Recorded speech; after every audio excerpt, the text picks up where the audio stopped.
On this vote,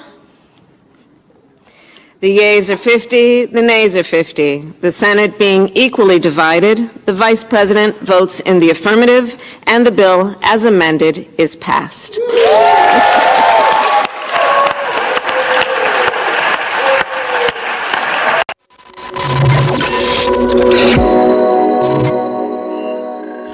Today is Monday, August 8th, 2022. Swamp scum in Washington, D.C. in the dark of night.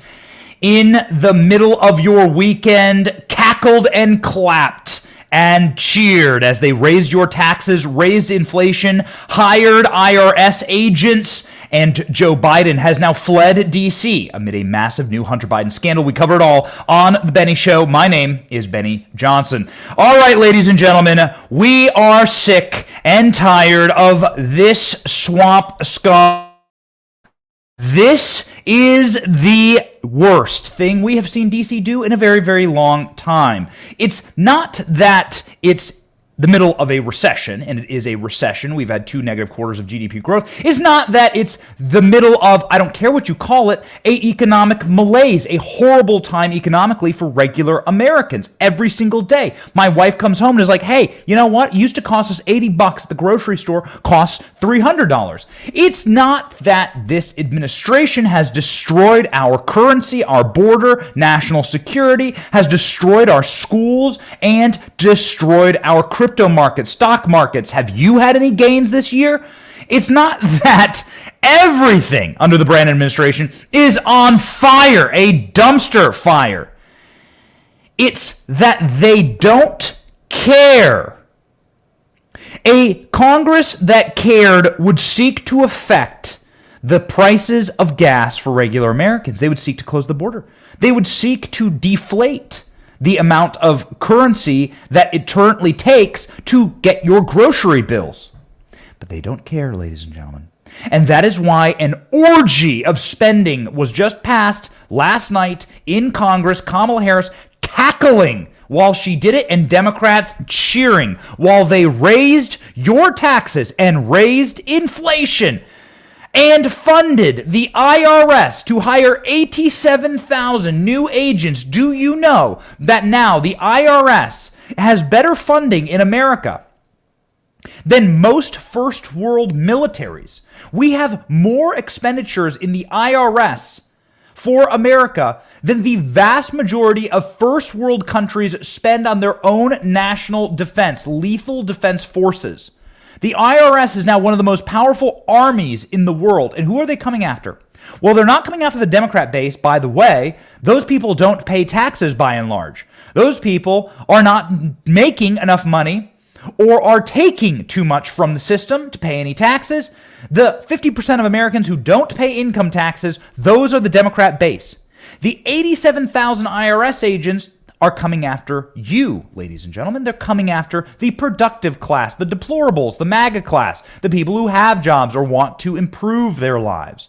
The purpose of this move is to engorge the administrative state and to bring power, assume power unto the administrative state. The administrative state has no power constitutionally. Our country was founded in a manner so that you would have very separate, very diluted federal power, and the IRS is one of those agencies that brings glut unto the federal purse. It's one of those few agencies that has the power to really step in and destroy a life. See Lois Lerner a few years ago under Barack Obama. Barack Obama targeted regular Americans, including but not limited to my family, my direct family, who had to pay expensive lawyers for a small digit that was missing on one of their tax forms, and to fight the IRS when it turned out the IRS actually owed them money. Do you have a story like this? Let us know in the comments. Most Americans do. The IRS making a huge mistake, costing people money. It turns out the IRS actually owed them money. This happened not only to my parents, but my mother-in-law and father-in-law, my wife's parents. Everyone seems to have this story. And what do they have in common? Well, they were members of the Tea Party. They were members of the Tea Party movement. Just in case you're wondering where this is going, short history will show you that Lois Lerner was in charge of an IRS agency, an organization inside the IRS that targeted specifically conservatives. She belongs in jail. She ended up losing her job, having to go testify before the Senate. Expect that to happen more and more. It's not enough to have the FBI going after every little granny who waved a 25-cent flag at Trump's rally in Washington, D.C. It's now they will come after you every single year because they need a reason to come after you every single year, and that's what this bill is all about. And that's why they're cackling. This bill is also a climate bill, which all that is payouts to Democrat donors in Democrat-run industries with Democrat stockholders, most of them being in Congress themselves, putting money from the federal coffer into their own bank accounts. You've been watching Nancy Pelosi do it around the world, and now you're watching this. I'm enraged about it. It's so enraging, truly, because the Senate is 50-50. You should never be able to pass something like this in a 50-50 Senate. A 50-50 Senate means that Americans want moderation. Now, you can say whatever you want about the Georgia Senate races. So that those are the two races that flipped from Republican to Democrat. And you can say whatever you want about those races. There's a lot to be said. There's a lot to be said about the Republican establishment inside of Georgia. It's a crazy state. It's a totally weird state. But what is happening inside of a 50-50 Senate, which should never be that way, by the way. Republicans should have a dominant 10-vote advantage inside the Senate if things were normal, but things are not normal. You have states like Republican West Virginia and Montana that send Democrats to the Senate for some reason. West Virginia and Montana, I'm praying with you, I'm pleading with you, for the love of God, get rid of John Tester and get rid of Joe Manchin. Joe Manchin is the reason we have this happening right now. Because of the reconciliation process, you can get something like this passed as long as it's a spending bill in order to break the 60-vote threshold inside of the filibuster in the Senate. So that's what's happening right now. So you get, it's called a reconciliation process where you can pass it with a simple majority, 51 votes, and avoid a filibuster, which Republicans would be able to then filibuster every other piece of legislation. Democrats get just a few bullets in the chamber for reconciliation, and they used it on this one, and Kamala Harris was the tie-breaking vote for this bill. The bill, once again, spends nearly $1 trillion, $739 billion, that goes after climate change and funds the Affordable Care Act and fixes health care. What does that mean? Well, I saw a great comment this morning from economist Stephen Moore, who worked in the Trump White House, saying that the Inflation Reduction Act will reduce inflation the way that the Affordable Care Act made healthcare more affordable. You see, what they do is they take buzzwords and terminology, Democrats do, and then they couch it inside of an issue that people care about right now. Inflation is one of those issues. So how does spending $1 trillion on liberal elitist pet projects help inflation? As Milton Friedman would say, the only way you get inflation, the only way that inflation can possibly be caused is through the federal government. You don't create inflation. I don't create inflation. Businesses don't create inflation. Saudi sheiks don't create inflation. Chinese communists don't create inflation. The only thing that creates inflation in our economy is the spending and printing of money from Washington, D.C. That's how you get inflation. That and that alone. Those are the only people who can create inflation. So how does spending and manufacturing another $1 trillion help inflation? Well, it doesn't, actually. And the experts have said so. The experts, not including Bernie Sanders, who's an expert in absolutely nothing, an expert only on being like an old dirtbag sack of newspaper socialist wandering around. I say sack of newspaper socialist because I used to walk to work in Washington, D.C. and see Bernie Sanders. He looks like a homeless man who lives inside of a bus stop.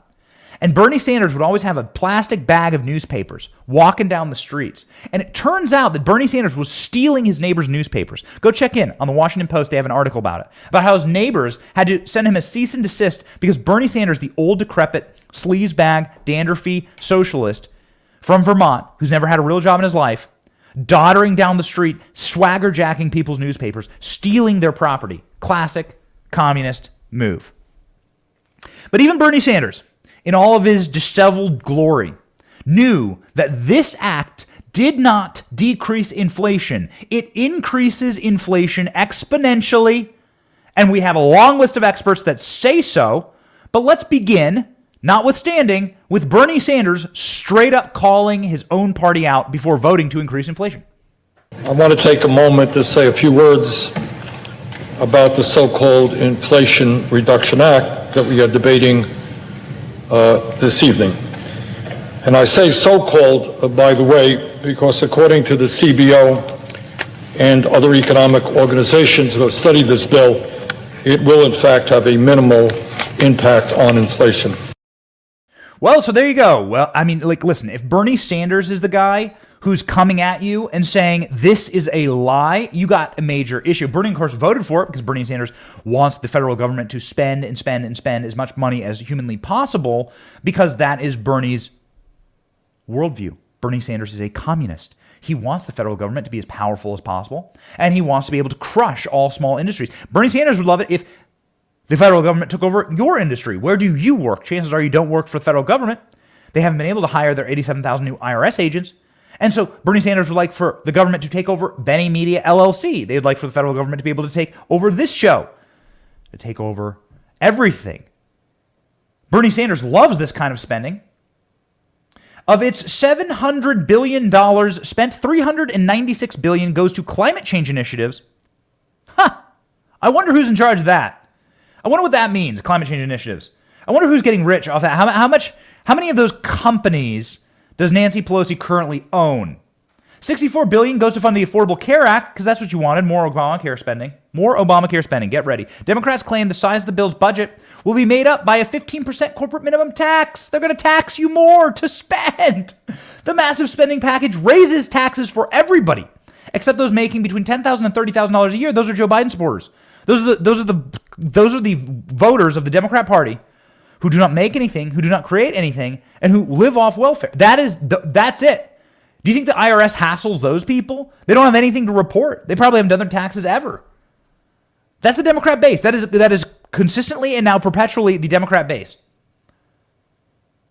Joe Biden promised he would never raise a penny of taxes on anybody making less than $400,000 a year. Remember?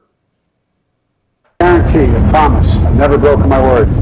Anyone making less than $400,000 will not see one single penny in their tax raise. President Biden breaking his promise not to raise taxes on the middle class. The Senate Democrats look to fast-track a bill that multiple now nonpartisan experts say would raise taxes on nearly all Americans. Give you my word as a Biden, no one making less than $400,000 a year will see a penny in their taxes raised.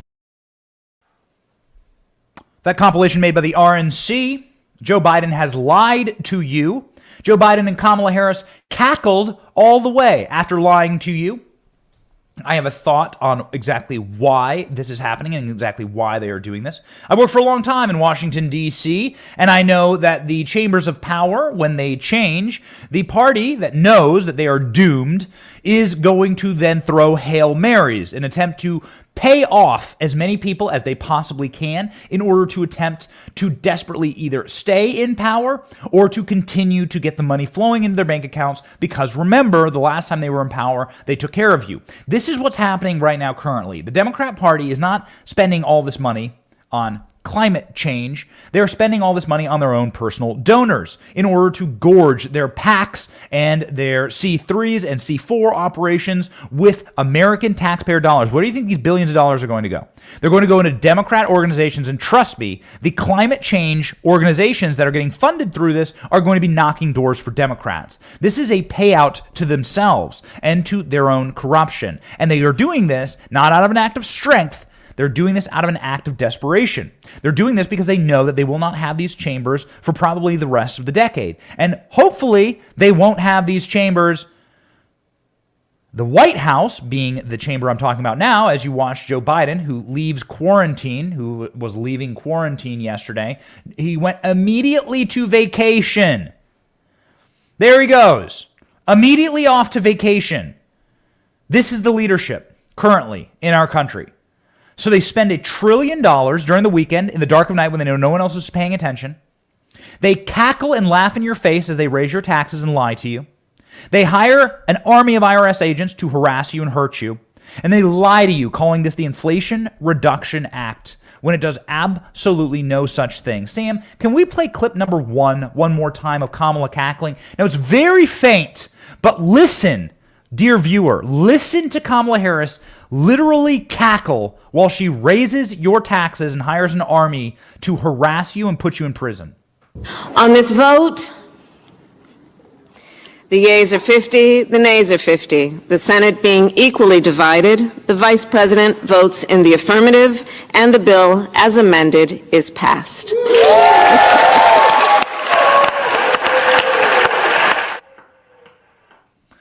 Sear that into the back of your brain, okay? Like, take a branding iron and sear that into the back of your skull. Remember that when you show up and vote. And we have some really good information on some very good data on exactly how many Republicans are showing up to vote and how we are going to overwhelm them in November. And the reason why they're doing this, again, is an act of desperation. They're scared. They know that they're not going to have the Senate. They know they're not going to have the House. And they know they're probably going to lose for a generation Democrat supporters by doing this. The Democrat Party is dying. The Democrat Party may very well at this moment be dead. The Democrat Party is becoming more white and more elitist and more rich. All the numbers show that. Republicans, on the other hand, are turning into the party of the working class and minorities. The Republicans are actually the party that has usurped and absorbed the working class person. Go talk to a truck driver or a plumber. Go ahead and talk to a farmer or somebody who works with their hands every single day. And they will tell you to your face that while they may have been Democrats, they are now turning into Republicans. I had this happen this weekend at my house. I was hosting some of my neighbors for dinner, and they work inside of the medical industry. One of them is a doctor, and doctors in the medical and profession. One of them is a doctor, one of them is a lawyer. And they both call themselves DeSantis Democrats. That is the new hybrid Republican that we are seeing, a phenomenon happening across the country because of things like this. There's only so much that can happen. People that work with their hands vote Republicans.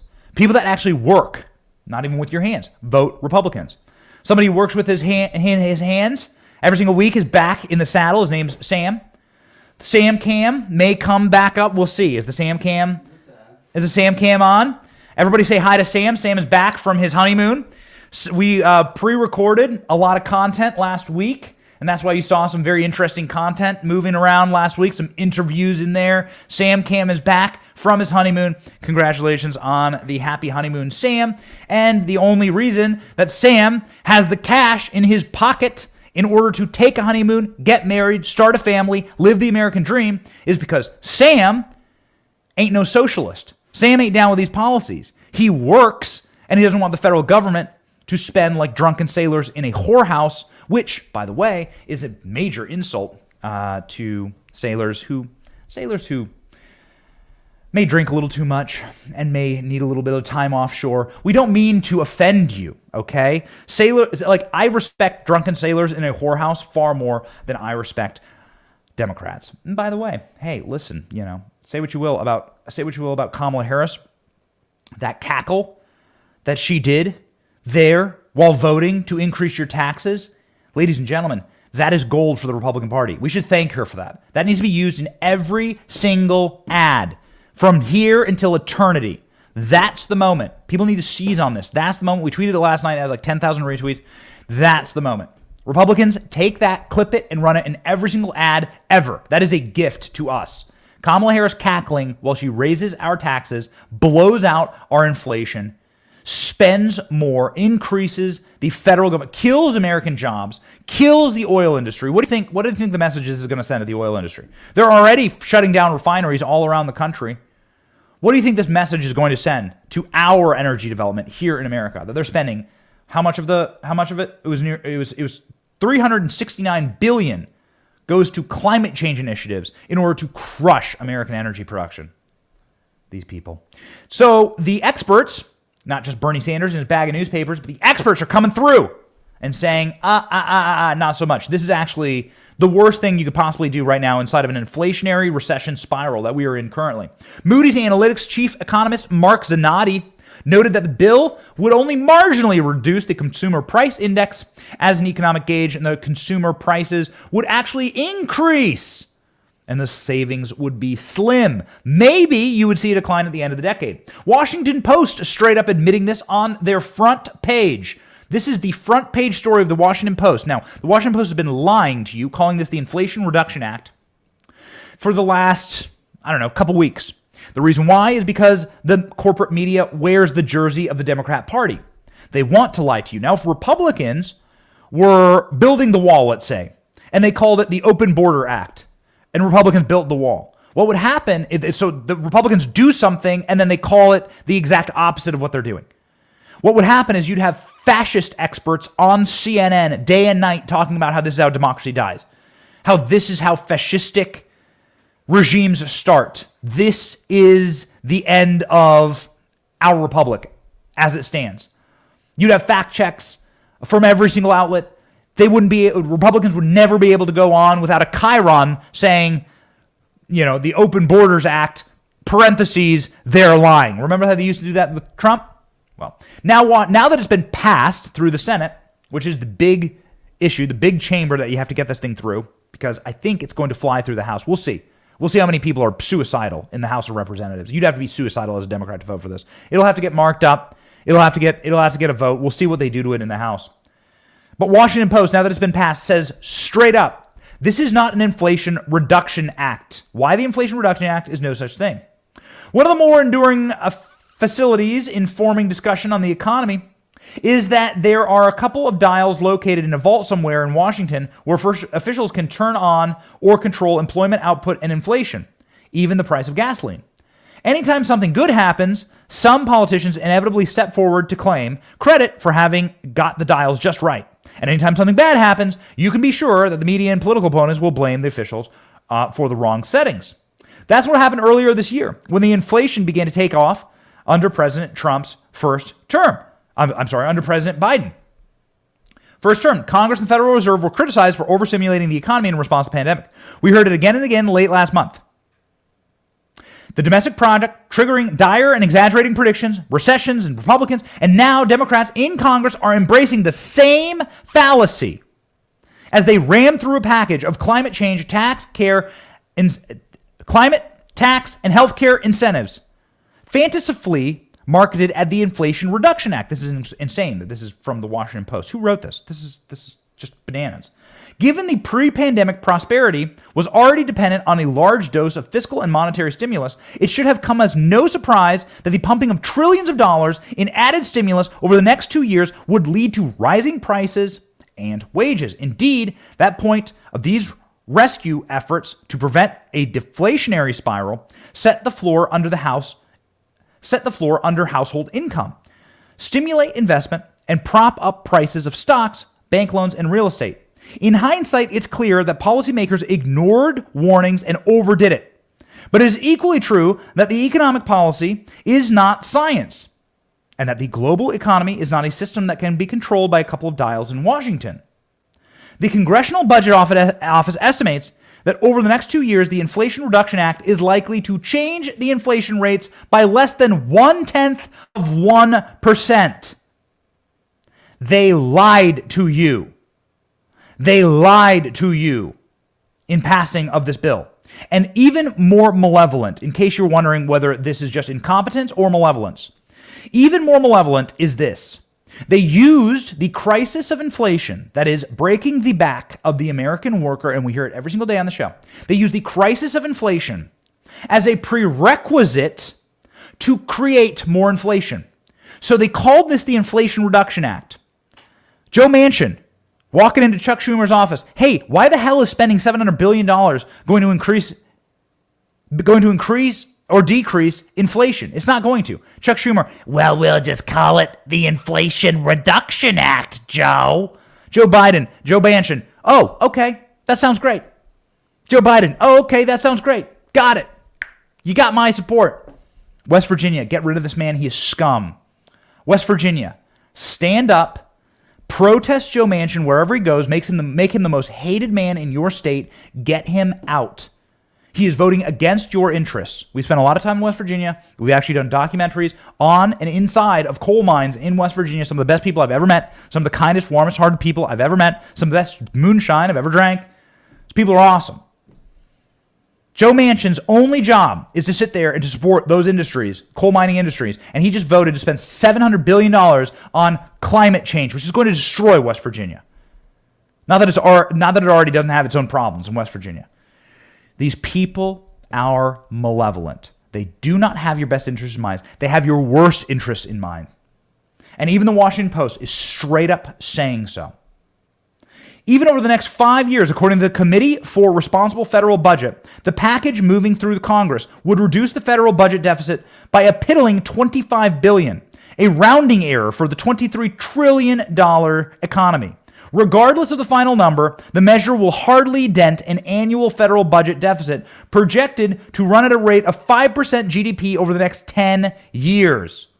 In short, a healthy, sustainable economy is not one that requires government officials to constantly and dramatically be adjusting macroeconomic dials in Washington to balance. Rather, it is one that relies more on natural, self-correcting mechanisms of open, competitive, and well-regulated markets.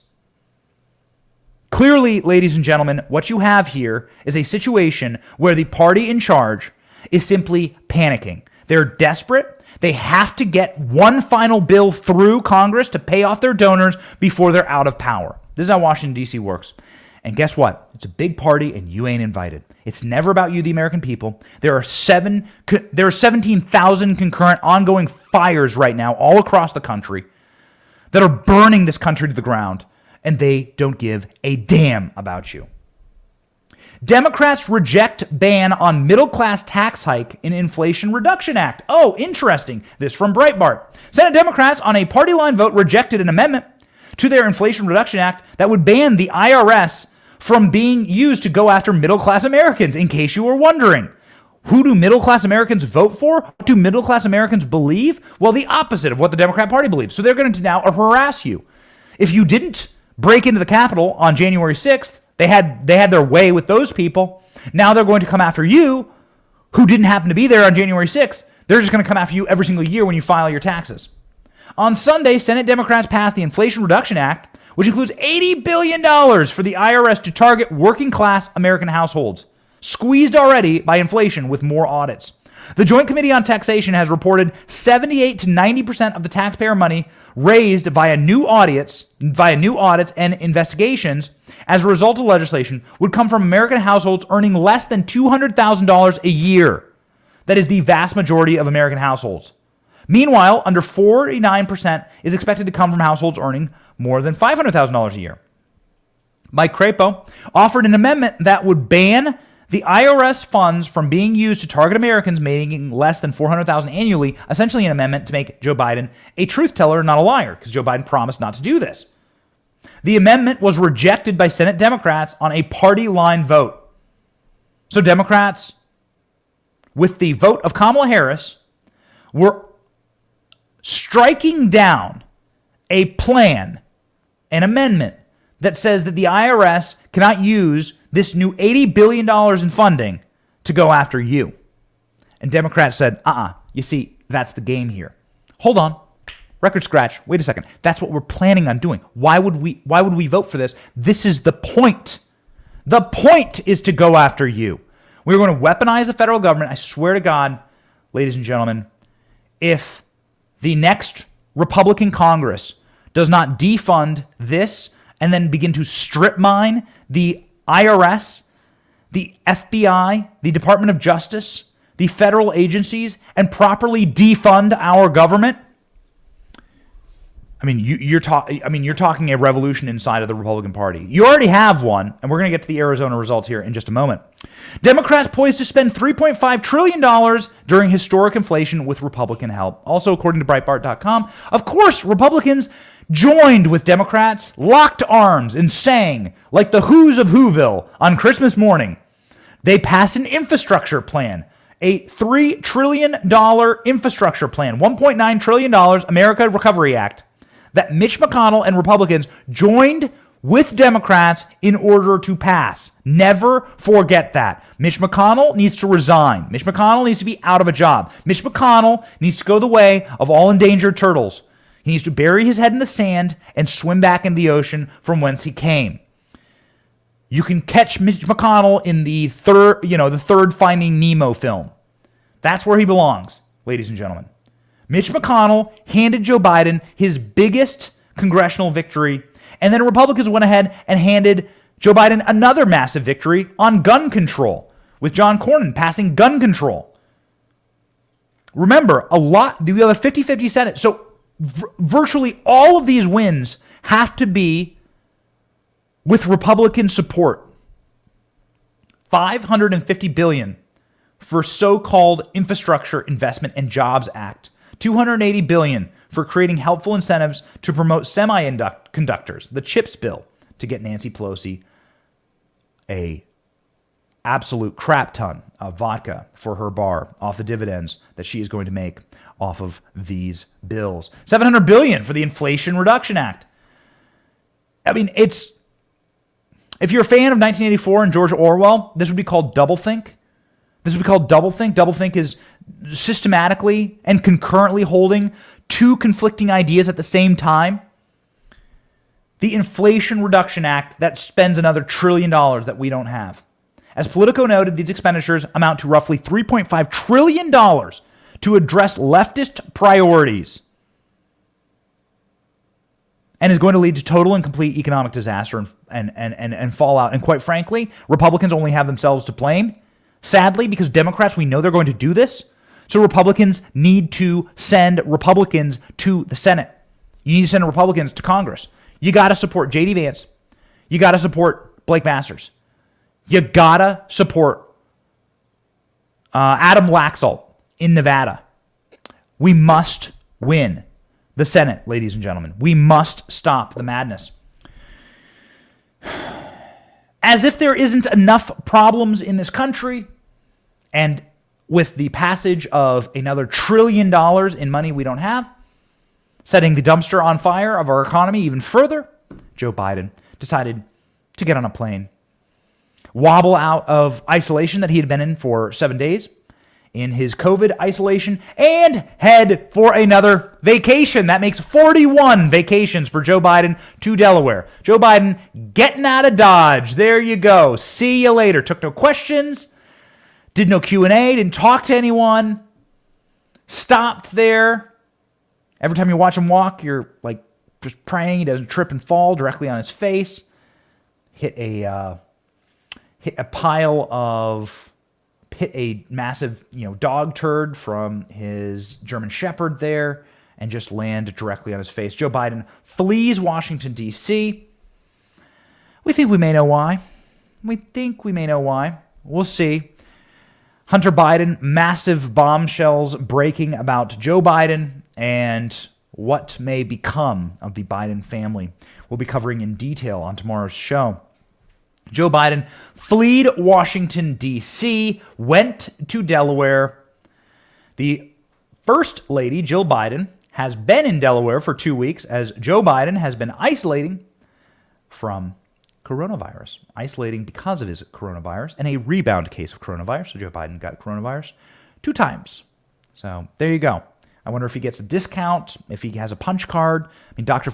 Fauci, who created the coronavirus, like maybe there's like a punch card somewhere and he gets a $5 footlong at the end of it for free. Who knows, ladies and gentlemen? Maybe they could fill that footlong with ice cream for old Joe. Joe Biden was in coronavirus quarantine with his dog Commander. So I think that sounds like animal abuse to me. Donald Trump over the weekend said that the next president must remove rogue bureaucrats and root out the deep state. A beautiful thing to see and say, and this is how you win 40 states in 2024. Take it away, Donald Trump. As we secure the border, another key priority for the next Congress and the next president will be to drain the swamp once and for all.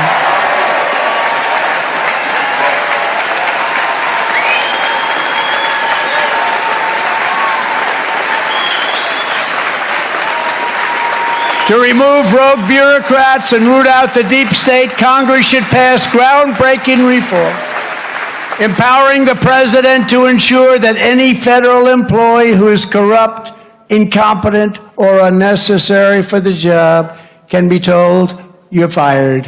You ever hear that? You're fired. Yeah, fired. Donald Trump, of course, is remaking the 2016 campaign energy. We've told you many times on the show, Donald Trump is running for president. Our sources say that he is absolutely running, and that the biggest question right now is whether he announces that he's going to be running before the midterms or after. According to some conversations we had this weekend, that will probably be after, based on Donald Trump's seeing his candidates win, seeing that the people that he's endorsing are winning in record-setting numbers and laying the groundwork for a record-breaking 2024. Donald Trump's got $150 million already in the bank. So let's go. And as we covered in the weeks before this show, Schedule F is here, ladies and gentlemen, and ready to stay. Donald Trump, of course, bringing back the "you're fired" comment there and talking about gutting the administrative state. Donald Trump's comments come after recent reports asserted that Trump would use his Schedule F executive order to fire 50,000 federal government bureaucrats. You can make it 500,000. We'd be totally okay with that. By the way, you made it 500,000. We down. Donald Trump seemingly confirmed these reports when he spoke at Turning Point USA's Student Action Summit last month. We were there, and it was delicious. Trump said that the lengthy time frame dissuades other politicians from starting the bureaucrat removal process because it takes longer than their terms in office. So what Trump is going to do with Schedule F is decrease the amount of time it takes to fire these people by redefining how their positions are categorized, right? And Trump will win this fight. He has some very, very smart people working for him. We know a lot of them. We are in regular communications with them. And as Steve Bannon said this weekend at CPAC, the band is back together again. And unlike in 2016, where they weren't planning on winning in 2016, and they didn't have an operation in order to take place as soon as they had won. They had to build it from the ground up. These people are going to be there not just on day one, but they've been working. They've been readying the D-Day landings, and they're going to storm the beaches on day one. You have an assault team ready to go, and those people have looked into this, and this is how you got the administrative state. And the GOP is down for it. The base is down for it. In Arizona, record numbers of GOP voters showed up for the primary election after the passing of election integrity laws. Amazing how that works. Arizona had their primary last Tuesday. We had to wait until Thursday evening, late Thursday evening, in order to hear the results of the gubernatorial primary. Kari Lake wins. Blake Master wins. A bunch of people down ballot won. Friends of the show. And we're very excited to announce that we'll be having Kari Lake on this week for a live Q&A. We're very excited about this. Kari Lake's going to be joining us for a live Q&A from you. You are going to be providing all of the questions. So get ready for an announcement on when that will be. Coming soon, Kari Lake will be on this show for the first ever 100% user-generated questions live on camera, and you can ask Kari Lake anything that you want, and your boy Benny will be sitting here moderating, asking the questions, putting your comments up on screen, putting your avatar up on screen, putting your name up there. You can comment, say whatever you'd like. We have to make sure that those comments are appropriate, but then we will ask Kari Lake your questions. She's the most powerful and prominent politician in America right now, the biggest buzz of any politician in America right now, and we're going to start by reintroducing members of the right to our audience and to this community. And it is this community that we say thank you to. We just want to say thank you so very much for watching. We are topping some of the biggest charts in the podcast profession, and we are so proud of what we're building here. We show up every single day for you, and even when Sam's on his honeymoon, we have content ready to roll. And so thank you very, very much for watching. If you want to help us out on the show, please take a moment and like and subscribe. And there are links to the podcast where you can click like and subscribe and follow the podcast. That really helps us out. We don't ask for money. We don't ever want to do that. It's hard times for everyone. We understand that more than anyone. We're working families as well. We would like to simply ask, if you're watching this show and enjoy it, please click like, please subscribe, and please follow the podcast on Apple Podcasts or any podcast platform that you have access to, because that really helps us gain in momentum. It's a free thing you can do to support what we do. And supporting what we do is certainly in line with what happened in Arizona, as You saw the greatest turnout in history in Arizona, and also 57% of all turnout went for the Republicans. So that is just going to that's just dominance on that front when it comes to the November election. So if this is going to be pulled out and extrapolated for the November elections and the general, if you have this kind of enthusiasm for Republicans right now in the state, then they are just going to crush Katie Hobbs and crush the George Soros left and the Democrat and Communist left in the November election. It's going to be an absolute thing of beauty. According to Fox News, Republicans outnumbered Democrats' votes by 157,000 as of Thursday at 8:15 p.m. in the gubernatorial primaries. 17% of the vote count was still out. So this is absolutely the largest turnout for Republicans in history in this state. We commend you, Arizona. You're taking back your state. It's such a beautiful thing to see. It's freedom-minded. It's liberty-minded. It's just the energy is incredible. God bless all of you.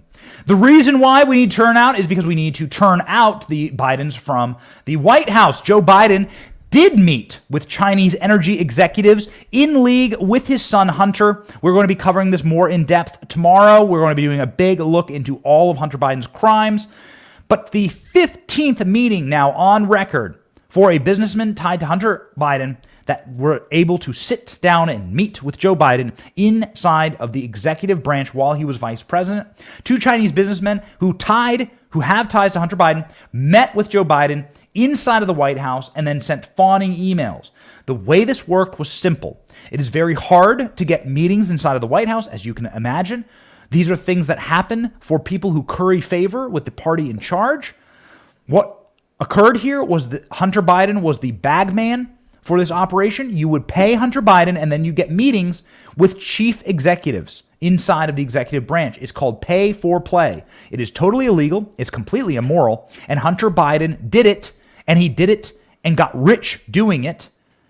And there were no investigations up until this point. Now there are going to be an absolute rainfall of investigations, a monsoon that hopefully will wash away the corrupt Bidens forever and put them in prison. Chinese executives for an energy company, Wan Zhang, secured a meeting with the vice president and the West Wing on July of 2014. This was just with 1 day's notice, according to the White House visitors logs. The client of Hunter Biden's company, Seneca Global Advisors, partnered with Wan Zhang in 2012 to create a $1.5 billion natural gas plant in China.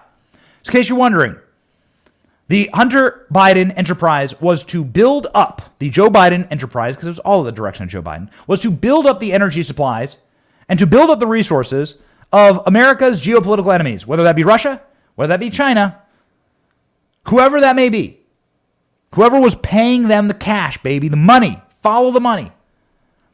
And now Joe Biden's entire sole purpose, including with the bill that just passed, is to destroy American energy so that we are utterly dependent upon them for everything. And it will eventually atrophy and destroy this country. Ladies and gentlemen, it's nefarious. Truly, it is malevolent, and it is by design. This is why we fight. So the Chinese communists met with Joe Biden. We know this now. It's cataloged in Hunter Biden's emails, and it's cataloged inside of the White House visitor logs. And now is panic time. Now you can see the reason why Joe Biden was installed here is that they had leverage over him. They knew that Joe Biden had criminality in his past, and that at any time they could use that chit and they could destroy him. As soon as Joe Biden was of no more use to the regime, they will destroy Joe Biden. And so that is why you are now starting to see the media turn on Joe Biden. In a shocking clip from this weekend, Brian Stelter of CNN straight up saying, hey, yo, this Hunter Biden story is not a right-wing media smear. This is not going away. This is going to destroy the Biden regime, and it's going to lead to indictments. It's going to lead to criminal probes. And here's CNN, the company that pretty much wrote the PR game plan and operates as the professional PR agency for Joe Biden, the Democrat Party, turning on him. Read the tea leaves. Watch the clip. Run. I haven't heard the reason why. What about Hunter? Hunter under federal investigation. Charges could be coming at any time. This is not just a right-wing media story. This is a real problem for the Bidens. Could he decide not to run for re-election, given his son? Look, they make decisions as a family, and they will make that decision when it's time. But Do you think they've talked about it yet? No. The president's doing his job. He's doing his work. He's not focused on that. It's 19 months. Why would he be doing that? Okay, so you're saying the press is getting ahead of... Way ahead. Look, there's more work to do. It's been 19 months, and, he intends to run, like you said. But I think the focus should be from the press on how what he is doing is affecting people out in the country. Because these are things that Democrats have wanted to get done for a long time. And in just a week, veterans, manufacturing, the unemployment rate. It's been remarkable to see a president rack up so many substantive wins, as even your anchors have noted in the last year. That's the guy who quit Jill Biden's staff last week. That's Michael LaRosa. Oh my gosh, so cringe. Please put that guy more on television. So bad. What a bunch of amateurs. You saw him sweating there and like his lispy, like nervous tics. He's like he knows they have no win. They have nothing. And here you have Brian Stelter straight up giving up the game. The game was always that when Joe Biden became inconvenient and damaging to the Democrat Party, they were going to turn on him. They were going to use his criminality and his business dealings to eradicate him from the White House, to kick him out, and to pressure him into not running. That's what's happening here. Brian Stelter, simply a water boy, lackey, Praetorian Guard for the corporate press, doing exactly the janitor work of CNN and the DNC media, corporate media apparatchik. It is, ladies and gentlemen, a savage move for the Bidens, because without the corporate media, they have no election chances. You have no hope, because they're the ones who ran Joe Biden in the first place when Joe Biden was sitting in his basement for the entire campaign, and they're the people who can now destroy Joe Biden. So it'll be interesting to see what happens, and we'll be covering it all here on The Benny Show. We just want to thank you all for watching. We are back online. We are back live. Get ready. Carrie Lake this week. It's going to be awesome. We are here, ladies and gentlemen, and we are here for the right reasons. God, family, country. Those are the things that motivate us. We were born free men and women. We intend to stay that way. So please, ladies and gentlemen, stay free. My name is Benny Johnson.